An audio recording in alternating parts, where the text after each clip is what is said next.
It's great to be here.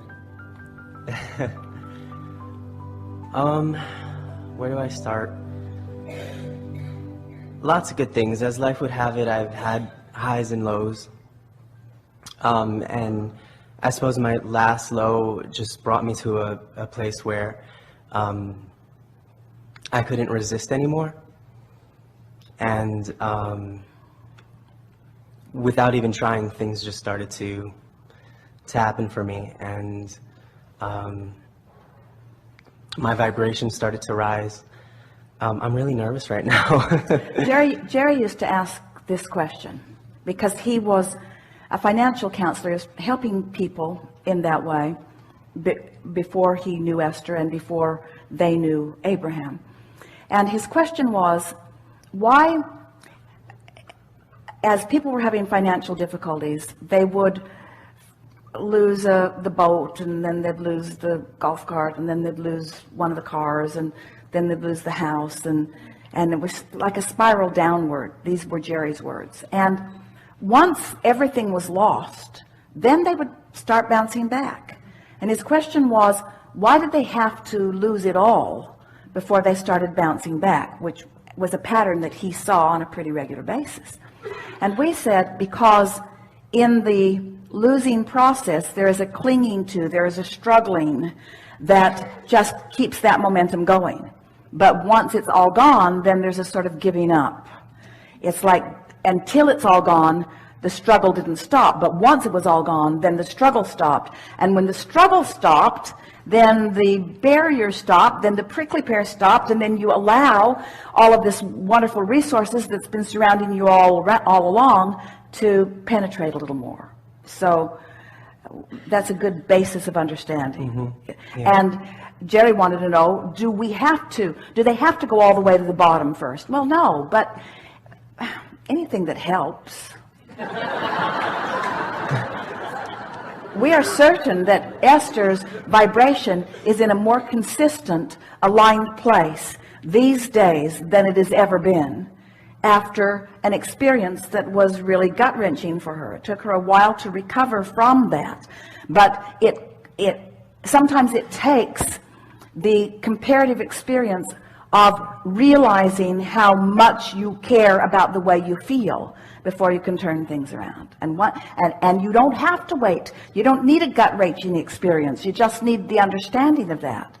That's why our encouragement these days is go to bed and say, while I sleep, my momentum will stop. And when I wake up, I can choose a thought that feels better, and I can keep that momentum going. You can do it an easier way. But no problem, no matter how it comes to you. We're glad you figured it out. Yeah. Before that, I had a lot of things that I wanted to accomplish, and the whole thing was just struggle and resistance, and I didn't really realize that. I was just more focused on the doing. This is what I want. Yeah.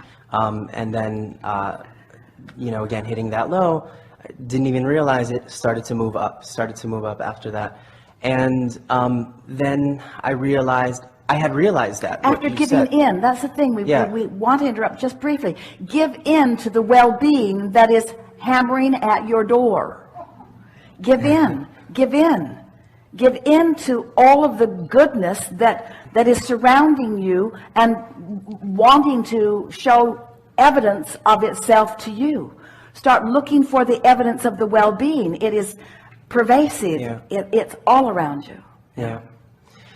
So then I decided that I wanted to continue this climb upward, but more deliberately. And I had studied Abraham since 2008, so I was doing it for a while, and I still had my low anyway.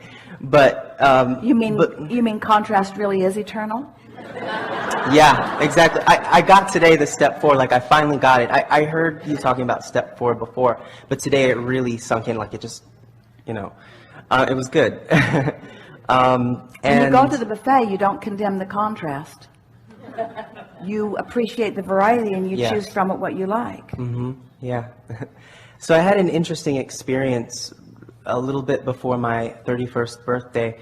I just had this sort of epiphany that 31 was going to be a fantastic year for me. So is 32, so is 33, so is 34, so is 35. But it was going to be the best one yet. 98, 99.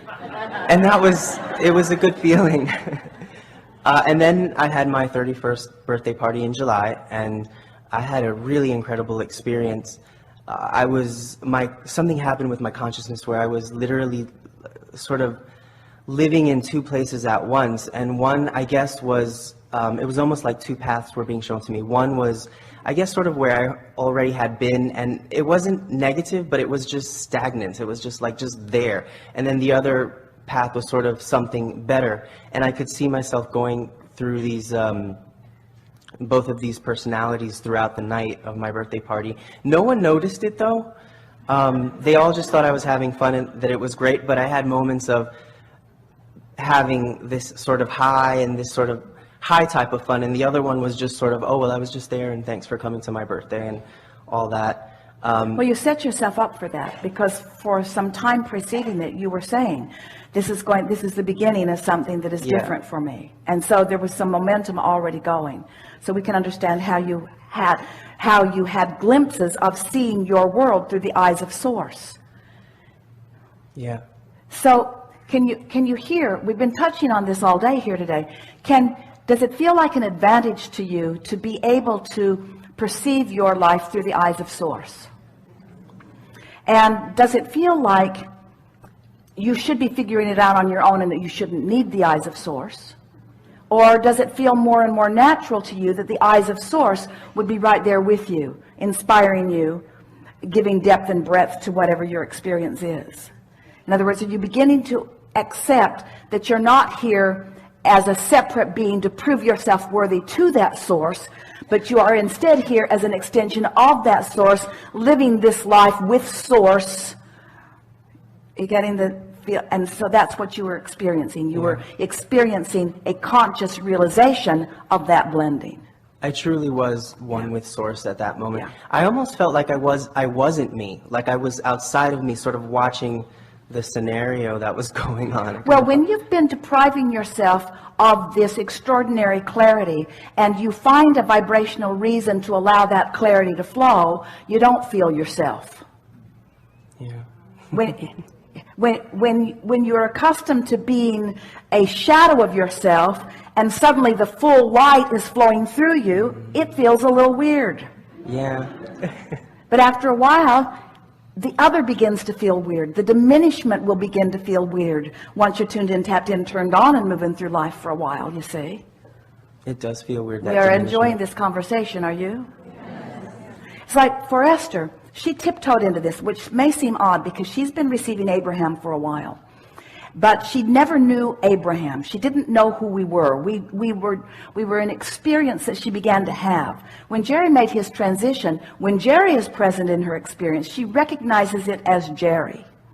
So she thought about how all those years that they were moving around in the bus, and he'd be in the front of the bus working, and she'd be in the back of the bus working, and once they were parked,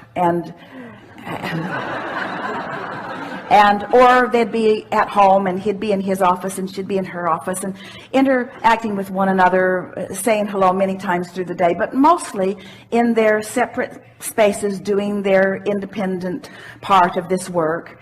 And now when Esther is sitting and she's in the editing process, she can feel him right there with him. He's saying things to her like, I had no idea that this editing process is what it is. In other words, there's a seamless flow of consciousness now that she had not experienced before. And she's realizing that she's having that seamless flow of consciousness, not just with Jerry, but with all kinds of experts and masters relative to all kinds of things. You all have access to all of that, you see. And when you get on that high-flying disc where all of us are, then you're living a much fuller life where your instincts and your intuitions and your impulses are all dovetailing with all of the picture that we all have. In other words, don't you like knowing that everything that you want and the path of least resistance, in other words, all of us know who you are, and where you are in relationship with who you want to be and who you really are and where you want to be. All of us know that. And we're all prompting impulses, and you are allowing them to the degree that your resistance will allow you to receive them. Ooh. That was sweetly said. You see. So if you're all tense, if you're all freaked out about something, if you've been beating the drum of things going wrong, how many of those impulses are you going to receive? We're all flowing them to you, but you're resisting them. Further, your resistance feels awful because they are there. In other words, if we weren't there flowing, then your resistance wouldn't feel like it does. So Esther says, then cut it out. Can't you see I'm in a resistant state? Back off. But we never do. We never back off. We never stop flowing the path of least resistance. We never stop flowing the best idea. We never stop giving it the best we've got to give. All you got to do is just chill a little and let it flow to you. Yeah. I've come to a place where I really know what to do with the contrast now. Most Love of it. the time. Love Most it. of the time. Thank you, contrast. You've brought clarity Yeah. to me. Mm-hmm. Thank you, me, for discerning the contrast. Yeah. Yeah. Thank you, universe, for having contrast within it. Thank you, source, for knowing what part of the contrast I really want. Thank you, emotions, for letting me know what path is the path I want to follow.